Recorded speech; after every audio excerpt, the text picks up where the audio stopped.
Neste vídeo, vamos tratar de um exemplo referente à lei de Coulomb,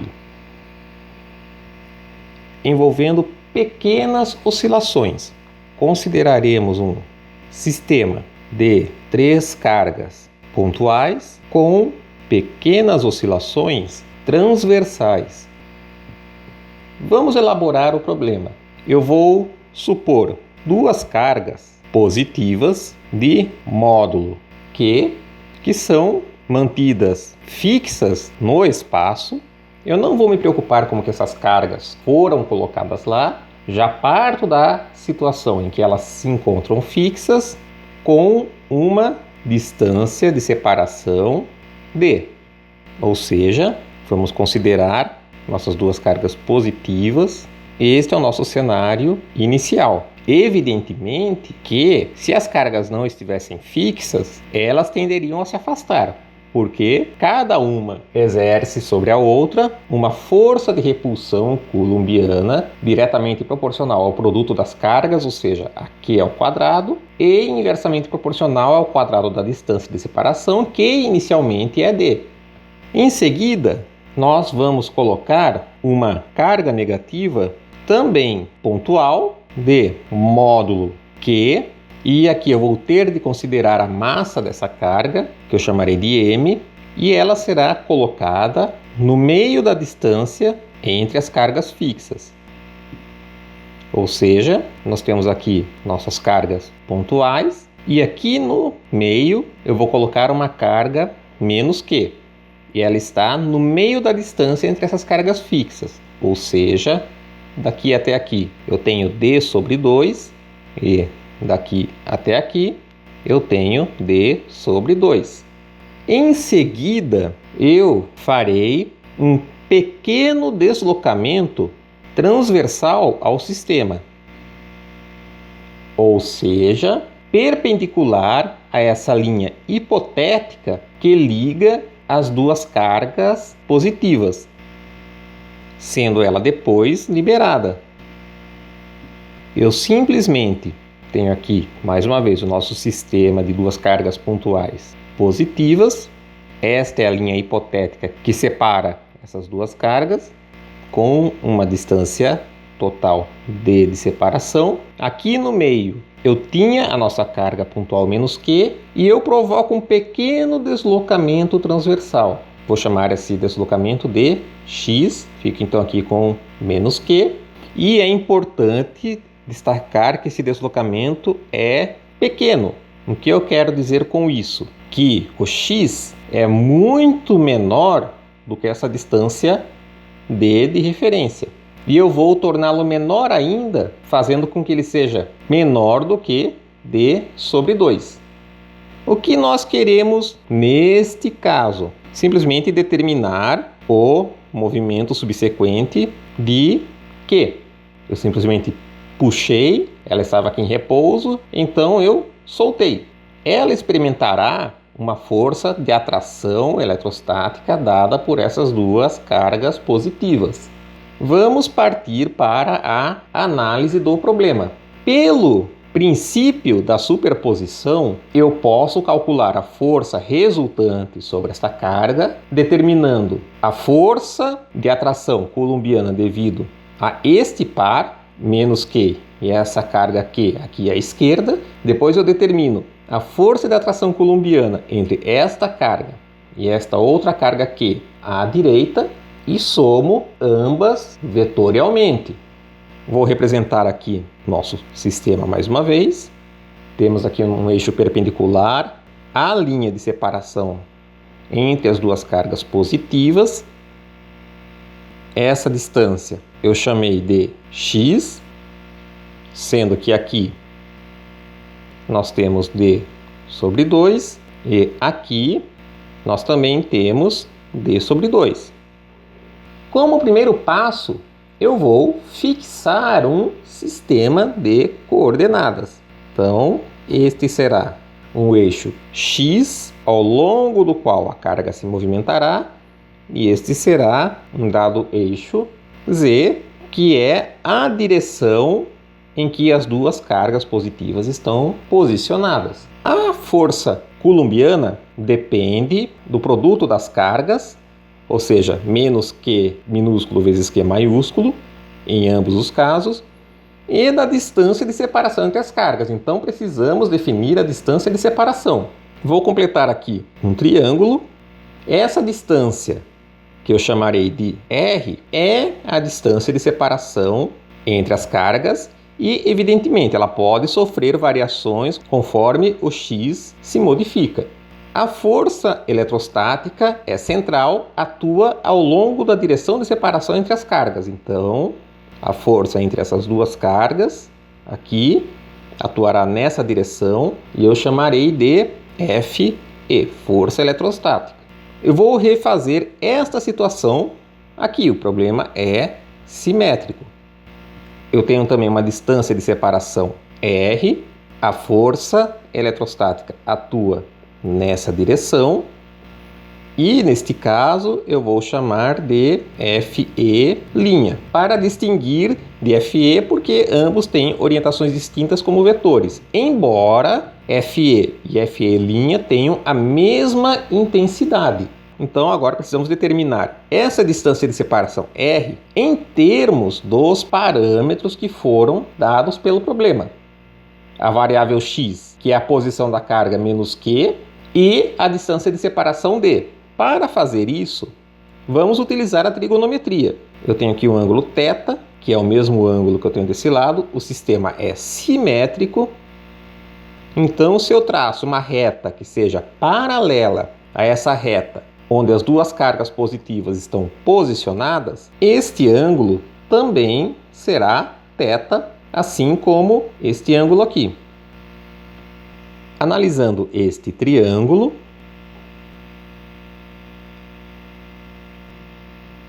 nós podemos ver que, pelo teorema de Pitágoras, r² é igual a x² mais d sobre 2². Além disso, o seno de θ será igual ao cateto oposto, x, sobre a hipotenusa r, que, substituindo então o r que nós acabamos de calcular aqui, nos fornece x sobre a raiz de x² mais d² sobre 4. Tanto Fe quanto Fe' serão iguais em módulo, que será dado pelo produto das intensidades das cargas sobre o quadrado da distância de separação entre elas, que é R. E sempre carregamos este fator de proporcionalidade do MKS, 1 sobre 4π ε0. Vamos agora determinar a força resultante sobre a partícula analisando suas componentes nas direções x e z. Vetorialmente, nós temos que F e x, e aqui eu vou considerar o vetor Fex, será igual a Fe é esta força, ao longo da direção x será menos Fe seno de θ, porque ela está apontando para baixo, mas eu coloquei o x para cima. Então teremos aqui menos Fe seno de θ ao longo de x. Note que eu estou colocando o sinal do vetor, a orientação do vetor, analisando graficamente. Eu não estou colocando quando eu calculo a intensidade da força. Aqui o meu Qzinho é positivo porque eu estou tratando da intensidade, porém nós sabemos que ele é negativo, por isso que a força atua para baixo. E ao longo da direção z, nosso vetor Fez, nós vimos que também teremos um vetor apontando em menos z, ou seja, teremos menos Fe, nesse caso a projeção é o cosseno de θ, ao longo da direção z. Este é o Fe. Vamos agora analisar o Fe', correspondente a este par aqui na direita.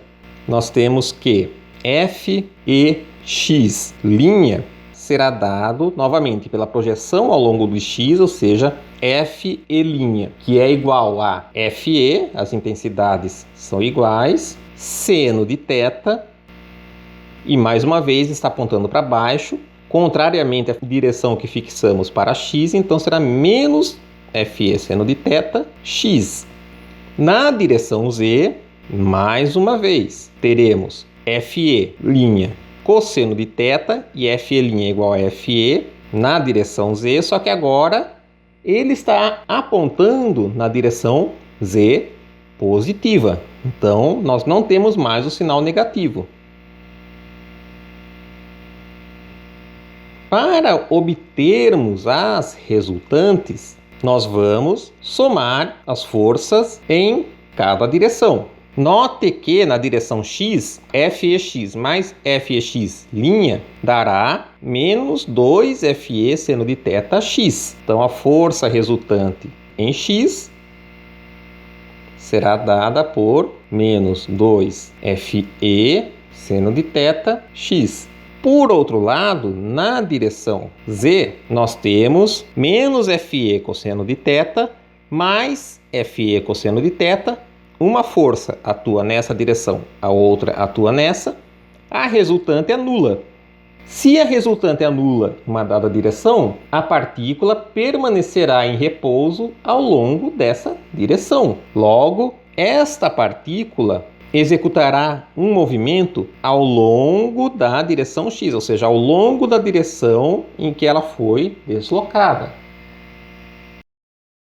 Vamos então desenvolver essa expressão da força resultante que atua apenas ao longo de x. Nós temos que a força resultante sobre a partícula é simplesmente a força ao longo da direção x, que nos fornecerá menos 2 FE, que é 1 sobre 4π ε0, produto das cargas sobre r ao quadrado, que multiplica o seno de θ ao longo de x. Nós sabemos quanto que vale o seno de θ em termos das variáveis do problema. Isso corresponde a, já fazendo essa divisão de 2 por 4, menos 1 sobre 2π ε0, produto das cargas sobre r ao quadrado, ou seja, x ao quadrado mais d sobre 2 ao quadrado, que multiplica o seno de θ, x sobre a raiz de x2 mais d ao quadrado sobre 4. Na direção x, estamos aqui considerando o vetor força. Isto, por sinal, fornecerá, vou colocar todos os termos constantes juntos, menos Qzão sobre 2π ε0, ficarei com variável x no numerador. Veja que no denominador nós temos x ao quadrado aqui, mais d ao quadrado sobre 4. E esse termo elevado a 1. Temos x ao quadrado mais d ao quadrado sobre 4, só que como raiz. Ou seja, esse termo está elevado a meio. Expoente meio mais expoente 1 dá expoente 3 meios. Ou seja, aqui nós ficaremos com x ao quadrado mais d ao quadrado sobre 4 elevado a 3 sobre 2, considerando, e resta o versor x. Agora que nós determinamos a força resultante sobre a partícula, nós podemos usar a segunda lei de Newton. A força resultante sobre a partícula é igual à derivada temporal do momentum linear. Porém, como nós estamos lidando com uma massa constante, a massa da partícula não se altera, a derivada do momentum linear, que é mv, se torna m dv dt. dv dt é a aceleração. Então, nós teremos que força resultante para a massa constante, a massa da partícula, que nós definimos no início, que é m minúsculo, que multiplica a aceleração, que é a derivada da velocidade, que corresponde ao final à derivada segunda da posição, e está ao longo da direção x. Então, nós teremos que força resultante, eu simplesmente copiei a nossa força resultante aqui, nesta parte, será igual a m d2x dt2 ao longo da direção x. Então, este termo aqui que multiplica x versor será igual a massa vezes a derivada segunda de x, da posição. Nós teremos uma equação diferencial de segunda ordem pois nós temos uma derivada segunda da nossa variável x, porém ela é não linear. Eu tenho aqui potências de x que são diferentes de 1. Eu tenho aqui x dividido por x ao quadrado elevado a 3 meios. Eu nem sei se esta equação possui uma solução analítica, uma solução fechada, que nós podemos escrever em termos e funções conhecidas, como seno, cosseno, tangente, função gama e todo o arsenal que nós conhecemos. Como, porém, nós assumimos desde o início pequenas oscilações, ou seja, que o x é muito menor do que d sobre 2, então, desta forma, nós teremos que x ao quadrado mais d ao quadrado sobre 4, eu tenho algo muito pequeno mais um termo grande. Isto será parecido com d ao quadrado sobre 4, que por sua vez é igual a d sobre 2 ao quadrado. Assim, a nossa equação se torna menos produto das cargas sobre 2π epsilon zero, x sobre, já vou fazer a aproximação que x ao quadrado mais d ao quadrado sobre 4 é semelhante a d sobre 2 ao quadrado. Eu tenho aqui algo ao quadrado e eu estou tomando a raiz, então eu só ficaria com d sobre 2, porém, além da raiz, eu estou elevando também ao cubo. Então, ficamos com d sobre 2 ao cubo no denominador. Nós podemos elevar esse termo ao cubo, fico com d ao cubo no denominador. Eu teria 8 no denominador do denominador, que vai subir para o numerador. Então, ficamos com menos produto das cargas sobre 2π epsilon zero, 8x sobre d ao cubo, que nos fornecerá menos 4qzinho qzão sobre π epsilon zero d ao cubo x. Note que aqui eu só determinei a intensidade da força resultante, então agora eu posso reescrever a lei de Newton para este sistema, em que eu terei m d2x dt2 igual a menos 4qzinho qzão sobre π epsilon zero d ao cubo em x, dividindo por m os dois membros, passando este termo para o outro lado, então ele ficará positivo. Nós vamos obter a equação d2x dt2 mais 4qzinho qzão sobre π epsilon zero m d ao cubo x igual a 0. Note que esta é uma equação diferencial da forma x dois pontos mais ômega ao quadrado x, onde esse ômega é uma constante, igual a 0. Aqui eu estou agora utilizando a notação de Newton para a derivada. Aqui eu estava utilizando a notação de Leibniz. Esta equação é um tipo especial em física. É a equação do oscilador harmônico. Ou seja, a derivada segunda de x mais alguma coisa multiplicando x igual a 0, esta alguma coisa será o quadrado da frequência de oscilação.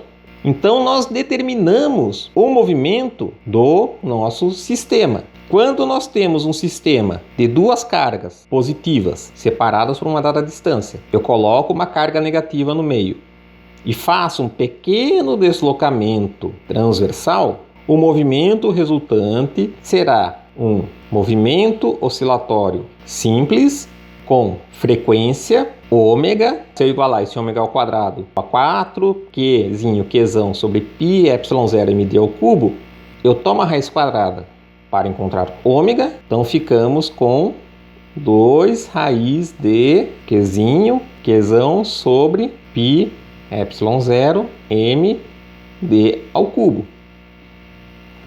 A carga, então, uma vez que eu a solte, sofre um movimento oscilatório em torno da reta ligando as duas cargas Q maiúsculo. Esse movimento oscilatório terá uma frequência de oscilação dada por este valor constante.